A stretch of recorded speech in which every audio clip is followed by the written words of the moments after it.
What is the purpose of sports? With the recent passing of the Equal Rights Amendment, how can we account for varying gender views as we look at sports through an ethical lens?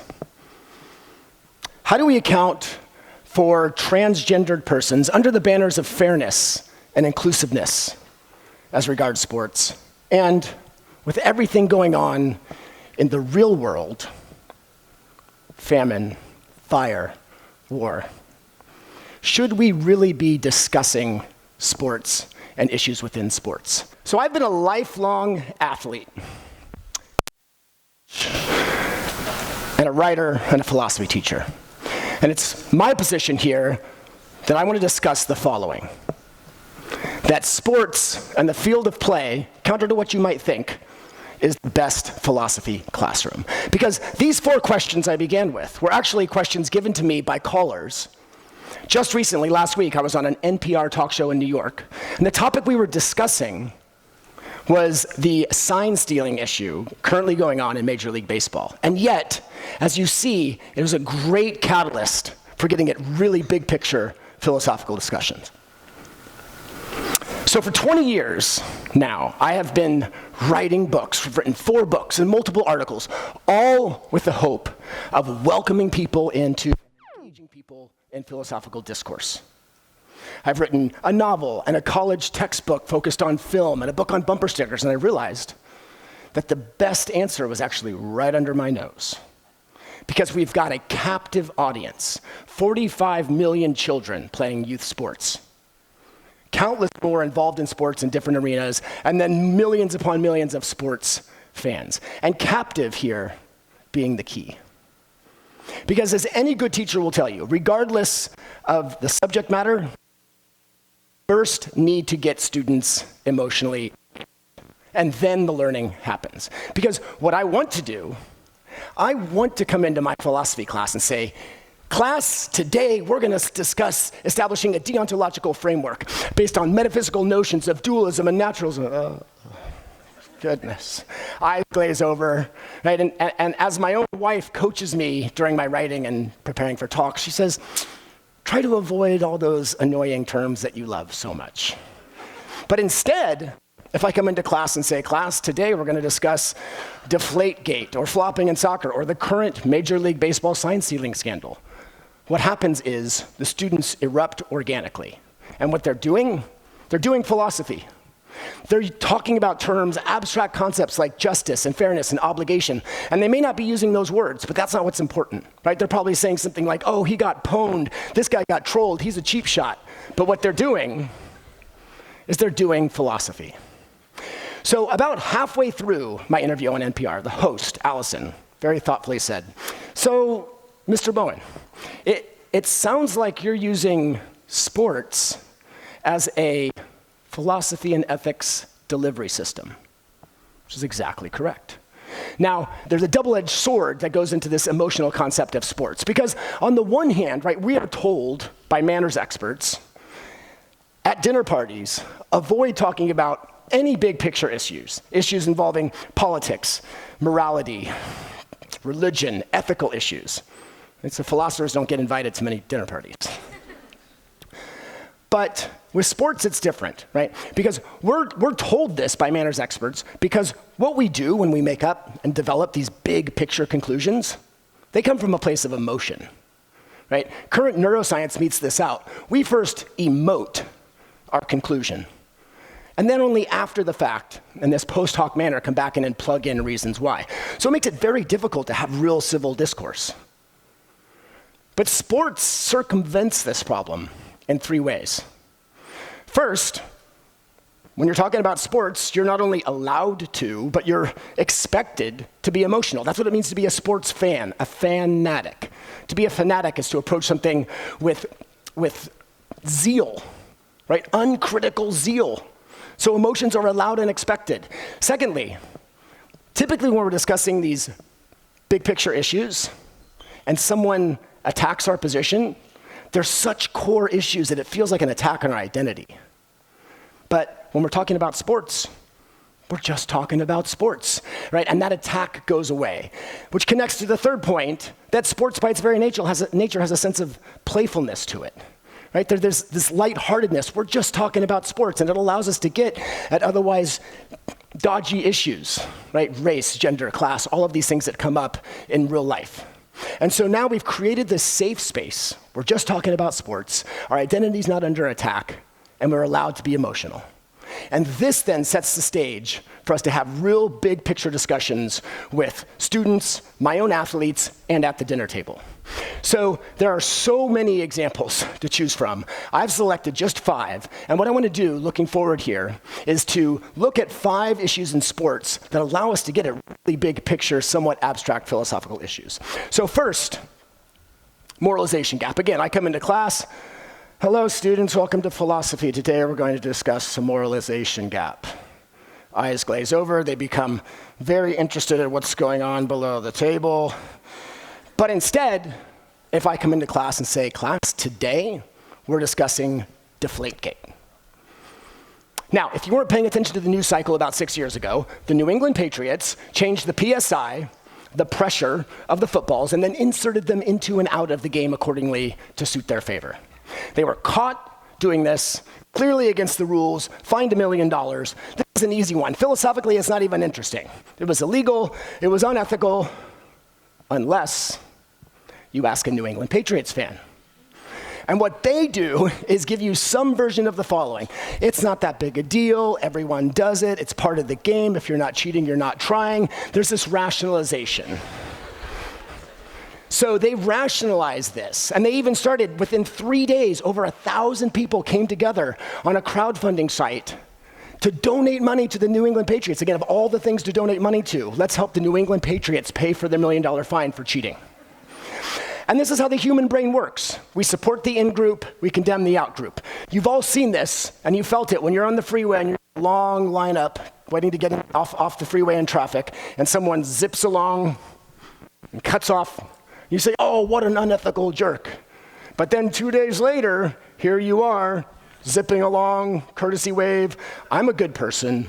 I'm going to see my family. I never do this. And this is how the human brain works. And we get access to this through this issue in sports.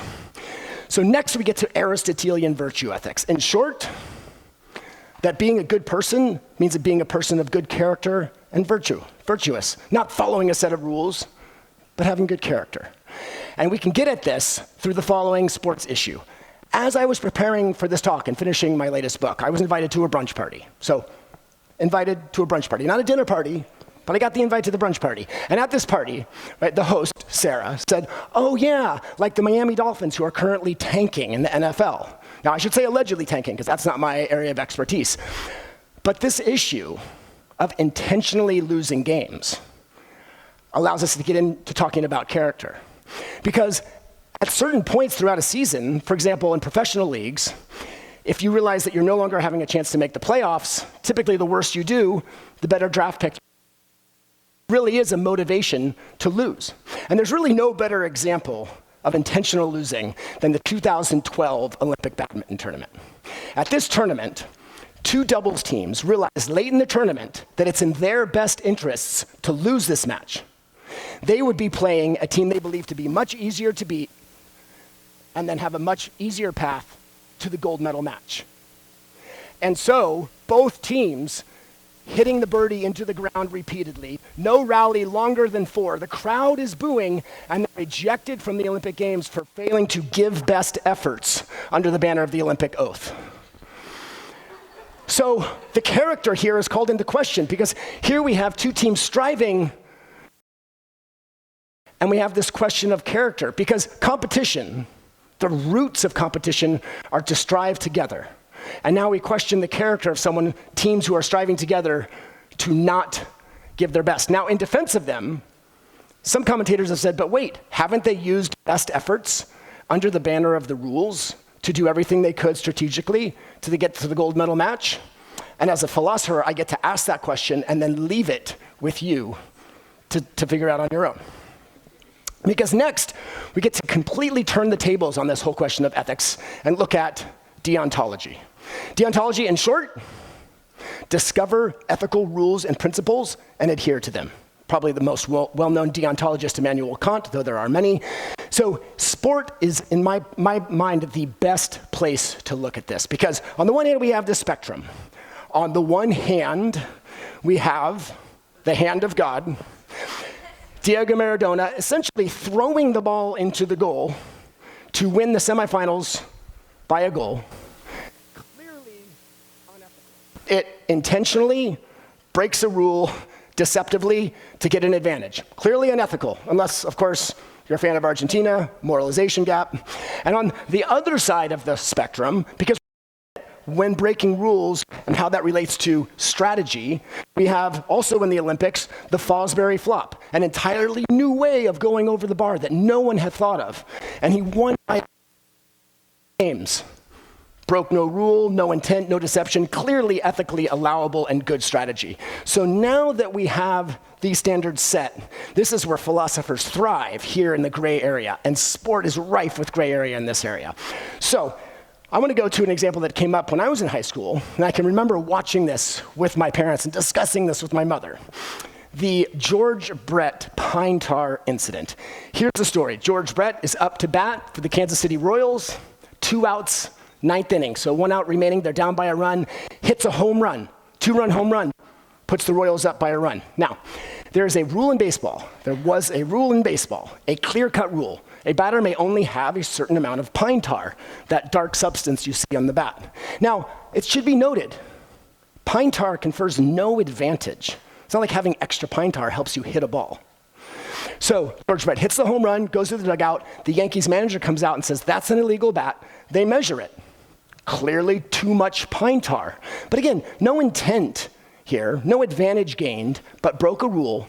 Home run was taken away, and then George Brett came out to have a discussion about deontology with the umpires. But here, right, you can see, certainly not an example of cheating, and it's hard to know how to evaluate this. And again, there are so many more. At the end of every basketball game, we have intentionally fouling for your advantage, but with hopes of getting caught. And it goes on and on. And this is just a great example for us to look at an otherwise very tricky and abstract concept, such as deontology. Now, our next issue is a real 3-for-1. We have got social contract, tacit consent, and cultural relativism. Are you fired up? So here's the issue. And this is probably the most divisive issue that I throw out to people at the dinner parties I used to go to. So the issue is flopping in soccer. Very common in soccer, and actually pretty much all contact sports.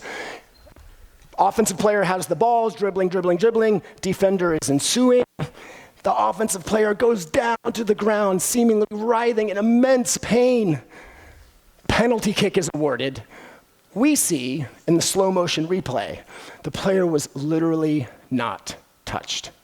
So, on the one hand, we have what seems to be an ethical violation, the intent to break a rule deceptively to get an advantage. Because we, in a sense, agree to this sort of social contract tacitly, implicitly, right? We consent to this. If you and I go out and play tennis after the talk today, and we're having this great rally, and I approach the net, you hit the ball down the line, I reach out and catch it and drop it on the other side of the net. 15 love. I get 15 points for this. 15 love. And you say, well, you can't catch the ball, you have to use the stick. And I say, well, I never agreed to that. Right? You would be right in responding with some version of, yes, you did. By voluntarily stepping onto this court with these lines and this net, you have tacitly, implicitly consented to following the rules. And this is what's happening here in the sense of this sort of social contract that we all agree to. Because no one shakes hands and says, yes, I'll play by the rules, or signs a contract. It's implied.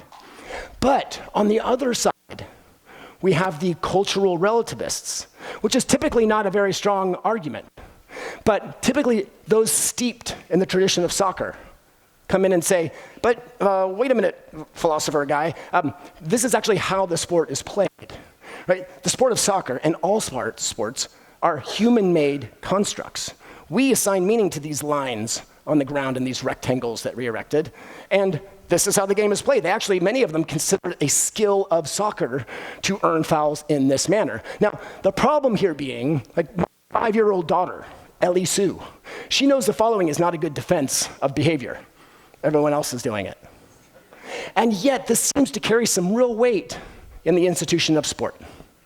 And so with all of this, then, before we get to issue number 5, I want to come back briefly to caller number 4, who asked a really important question that felt like a dig, but it's a question that we must begin with. And that is, should we really be talking about something as relatively silly and mundane as sport? Because on the one hand, there is this sense of almost absurdity to sports, right? I mean, we've got young people spending countless hours trying to throw a ball through some elevated circle. My own life, I have spent a huge chunk of my life as a water polo goalie in water, trying desperately to keep a ball from going into a floating rectangle. So there's some real absurdity if that's the lens with which you choose to view. But as we've seen here in just our brief time, anyone who's deeply entrenched in sports, and certainly educators know, that there's real deep meaning to be had. And so this last concept, one of my favorite concepts, supererogatory acts, from the Latin, to pay more than is due. Because up until now, right, I think philosophers and moral theorists get a little bit of a bad rap. Right? It seems as though I'm walking around like a ethics policeman. Oh, you can't do that. That's unethical. That's okay. And that's certainly part of doing philosophy. We want sort of a prescription of how we ought to act, how we should take others' interests into account. But that can't be all of it. That can't be the human condition. And it turns out that there's something much more inspirational and aspirational, and that is to pay more than is due. My favorite example of this involves the following. So it is this woman, Sarah, it's her final college softball game. We know this because it's her senior year, and it's the championship game. So truly, when you talk about winning is everything and winning is the only thing, which we know isn't the case, but that plays out in sports. And now we have a real opportunity to demonstrate what my friend Rob, who teaches at Stanford, calls moral courage. Because here's Sarah, up to bat, championship game of her senior year. As an interesting side note, she's never hit a home run in her entire career. So it's a close game, pitch comes in, hits it over the fence, 2-run home run. And her jubilation, as she's rounding first base, right, she actually skips the base, has to go back, wrenches her knee and falls to the ground, writhing in pain.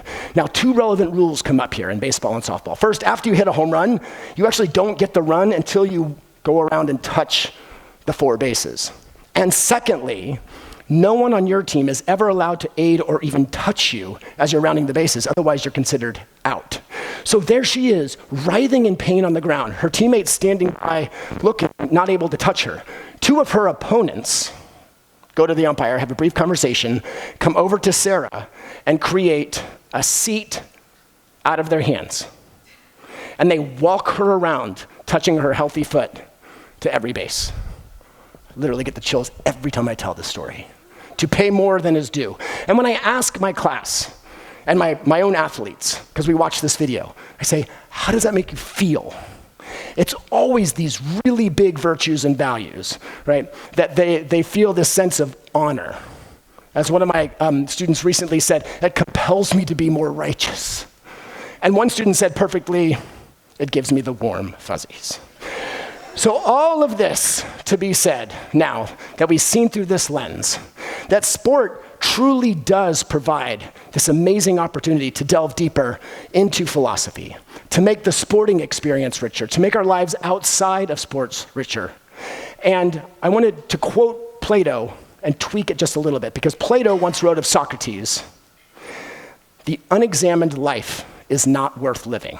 And I'll tweak that just a little bit, and I argue the unexamined sport is not worth playing. And you just may learn a little philosophy along the way. Thank you.